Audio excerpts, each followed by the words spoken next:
Okay, the next settings tab we're going to look at is interaction.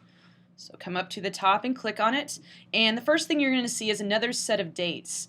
Now this is important because if you click on these dates, let's say I want the assessment to be open for students to take between November 12th and we'll say 17th. After the 17th, students will still be able to review the assessment and go into it, but they won't be able to take it, and it won't go into the grade book. So this is a good way to set something if you want the students to be able to review. Whereas the dates that we set here in the Access tab, this will hide the assessment after the 15th. So when you're looking and students say that they can't find their assessment, be sure to look at both of these dates, because often if one of these is clicked, this will be the problem and why they can't see it. Okay, as you go down, this is all about how students will see the assessment once it opens. All at once means all the questions are there and they can just scroll through it, where you can set one question at a time. And in this setting, it's actually really good for security reasons, but students aren't a fan of it. They always complain when I set it up like this. But basically, they'll have one question, they answer it, hit next, and then the next question will come up. The drawback from this is when they want to go back and review, it's very slow. So if you do choose to do one question at a time, then make sure that you give a longer time limit, because it'll take them longer to go back through and review. Now I'm going to leave this at all at once. Then there's question set defaults.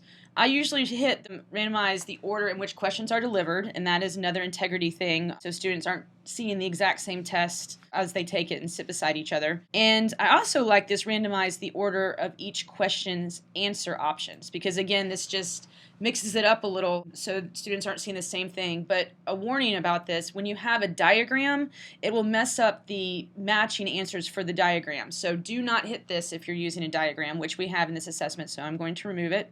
And then you come down and you have your temps, which most tests that are closed book would be 1, but you can go all the way through to unlimited if you want. And if you choose to do that, if you want them to at least get an 80, then you can just hit this mastery setting and change that. So you can set this any way you want.